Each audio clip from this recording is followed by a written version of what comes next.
Hi, Jamie here. I wanted to make a video today. I was requested by one of my subscribers. His name is Scott. He goes by Uncle Buddy here.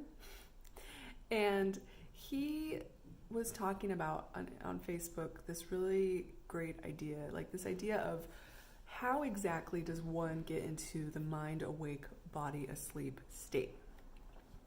What's the recipe? What's the magic moment to be able to get into this state? And his question was surrounding specifically level of intensity in terms of your own dynamic. He said, he was like, well, from a scale from 1 to 5, with 1 being very, I think he said like soft, fluffy bunnies, and 5 being very, very intense, and just a lot of energy.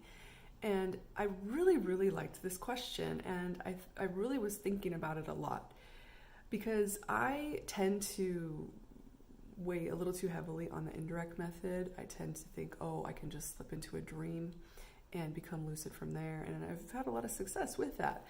But I've been working so much lately with my hypnagogic imagery, and it just seemed like a really great place to sort of regroup and focus on the next thing, which would be to work on more of a wild technique, more of a wake-induced lucid dream. Get into the sleep state, completely conscious, bringing your consciousness in. So, in the meantime, I've also been working with getting information just from my own life, and so that was sort of the backdrop to this experience that I'll share. And I'm going to make this video into 2 videos because I don't want it to be crazy long, but I got a lot of information and a lot of takeaways that I think a lot of people will really like and really value. So the mind awake, body asleep state is in itself kind of a paradox, because on the one hand, you need to be really, really, really confident, and grab the content that you see and just hold on to it and really have that sharp mind as you're going through. But on the other hand, you need to let go. You need to take the back seat and have confidence and take a deep breath and say, I'm not in control right now. What a paradox. How does one navigate that kind of emotional range? Anyways, so I will dive into my experience that I had. I actually thought about Scott's question throughout it, and I think it really has a lot of good takeaways. So that said, I'll just start in, and I'm going to look at my notes a lot because there's some details here. I think this video is definitely for people that are not looking for my wow story, looking for more like content, like help. So it's got a lot of wow in it, but anyways. So the other thing to keep in mind is that I have been working on this for a week, and I've been very, very unsuccessful. And I say that because I know how it feels to be unsuccessful, to wake up from a 45-minute nap basically and think to yourself, gosh, I just wasted 45 minutes of my time. But I don't believe it was a waste of time. It's kind of more like this idea, it's like more of a marathon, it's more of a practice. There's not even really an end goal necessarily, but you just do the work, you continue doing the work, and some days it comes and some days it doesn't. And so it can be really frustrating. I completely understand. I see why people want to give up, but anyways, that said, this time I thought, well, you know what, maybe you should just practice what you preach, Jamie, and go to a different location, because I've been doing it in my bed. And man, don't ever underestimate the power of the subconscious, because what I did was instead of moving to a different location, I decided this time I would move to my husband's side of the bed. And I really believe that's one of the main things that made this a successful experience. Bed equals sleep. So if you're in your spot that you're sleeping, you've got hours and hours and hours and hours of telling your subconscious that you are there to sleep. So go to a different location. So the experience started where I was. Now I will tell you, I do not lay flat on my back for this. I've tried over the years, but if I'm flat on my back, I will lay flat on my back, and I will never be able to get into this state. So I very quickly will roll to my side, and I will do that a number of times, roll to my side, roll to my side. And then once I start seeing like the imagery, I tend to try to stay in that position, whatever side I'm on at that point. So this is what happened: is I rolled on my side and I started seeing some imagery. Nothing too super clear, anything. But I noticed it. I acknowledged it, and I gave it credibility.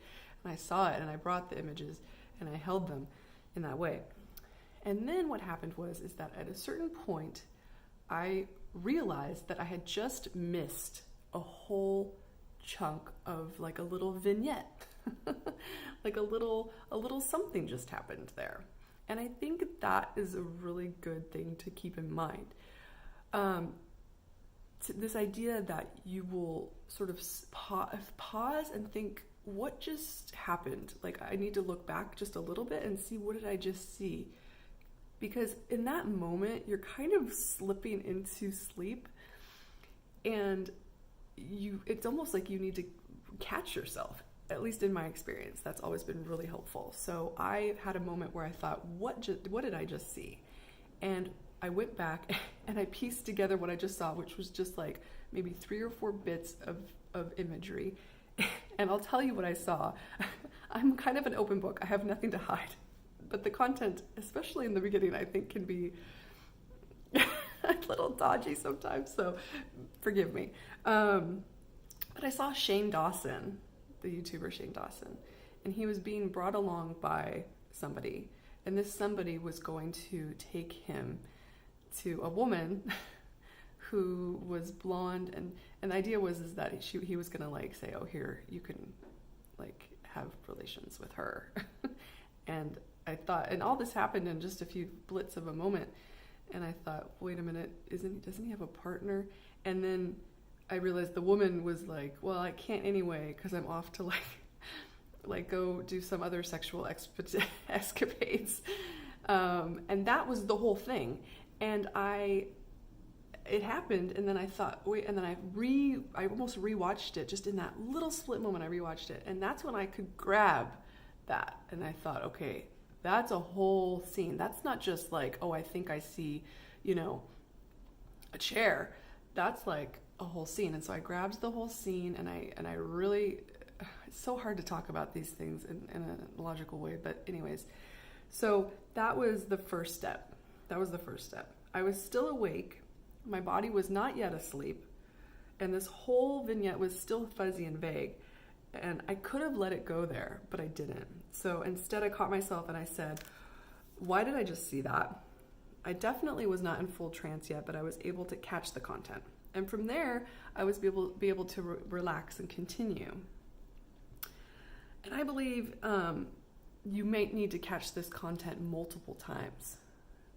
That kind of process might need to happen just a couple times. But for me, it was just the one time. And I wrote, it's also interesting to note that the initial imagery that I had was surrounding like more of making this video, because Shane Dawson is a YouTuber. So for me, it was interesting because I had gone in with very clear idea that I would get information about something that I wanted. And instead, the initial information was more about making this video, which was more of the backdrop idea for me. So I thought that was pretty interesting. And that's when I felt it happen. And that's when I actually, in the dream, thought about Scott.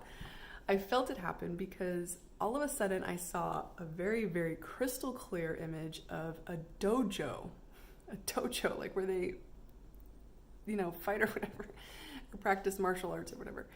And I felt it in my body. I actually could feel in my body that my body had now gone asleep. Like I was no longer here. I was fully there. And it was in that moment that I realized and I could feel the state, I could feel it. I don't know if that's very helpful, but it was really interesting. And the imagery, the dojo was like more took over like the whole, like I wasn't in the dojo, but it was like more of like a wide screen, like all, whereas before a lot of the imagery, especially hypnagogic imagery, can be very piecey, kind of piecey here and there. And even the little vignette with Shane Dawson, it was also kind of piecey. So this was this was like a full experience. And that's when, the door of the dojo opened. As it's opening, I see inside, and I don't know if anybody else that's seen the movie Doctor Strange, but it was Tilda Swinton's character in like the robes, like waiting for me.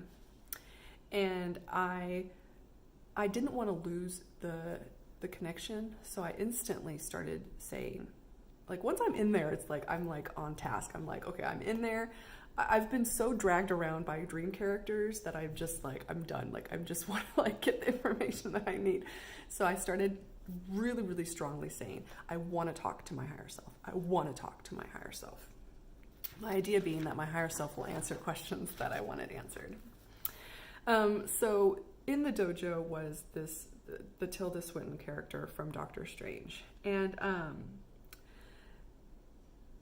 it was in that scene, I realized that like I started asking my questions, and I felt the vibrations immediately, and they were really, really, really strong.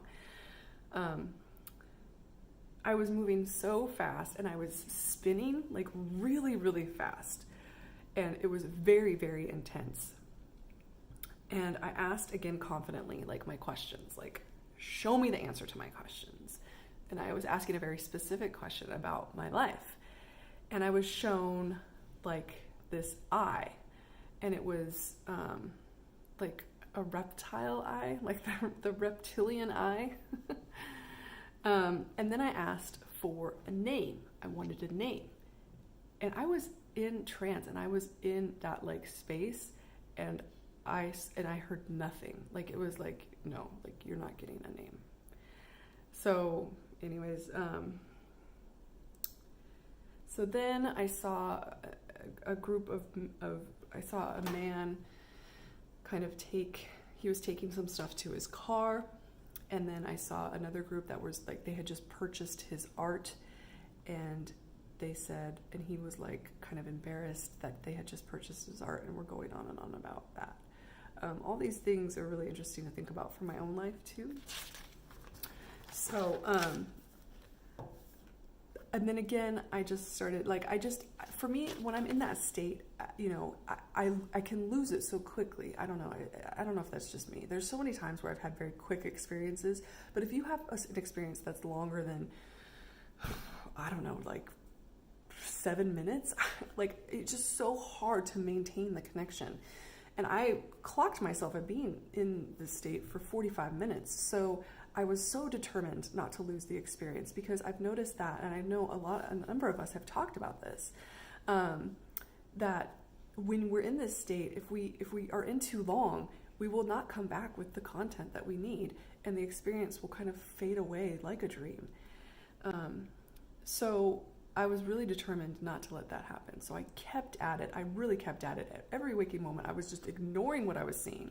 I was just focusing on demanding to talk to my higher self and demanding to get my questions answered.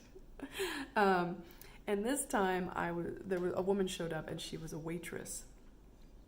And she was very clearly outside of myself. She had long, dark black hair. She was wearing all black clothing. I remember very vividly she had gray Vans on. And I said, you know, where are we? What is this place? And she said, well, follow me. Now, never follow. That's my lesson for this one. And that's kind of where I'll end this video is, you know, I think she was a guide. I really feel like she had that outside feeling to her. But man, if anybody ever asks you, like says, okay, well, follow me, I'm going to take you somewhere. There is no somewhere. There is no somewhere. It's the dreamscape. There's no somewhere. And so I really am kicking myself. And next time I will not follow. I will say, no, we're going to stay here and have a conversation. Because at that point, she took me down a hallway and kind of made a few turns. And then there was maybe a security guard behind me and her in front of me. And as she turned, I was a little like weary about the security guard, but I was like, oh, you know, but I'm really good about just like, no fear, like, don't have fear. There's nothing to fear. And so she'd made the turn. And as I was making the turn, I could feel the connection. I lost the connection as I was walking around that corner, I lost the connection. And there's something to that. There's something to this idea of like going into a different room, turning corners, and like somehow making you lose the connection. So anyways, that's where I'm going to leave this video. It is already such a long video. I really thought that was interesting. And I have another stint of things that happened during this experience that I will share, that I think are really good takeaways and really helpful too. And at the end of this experience, I am like, I came out of this experience like shaking, like shaking and like panting and like I was really worked up. So it might not translate with the content, but it was very intense. And so anyways, 15 minutes, my goodness, I never want my videos to be this long. I hope you're doing well. Scott, thank you so much for hitting me up with like the video idea, because it really was cool to think about and work on, and I will do part 2. All right, take care.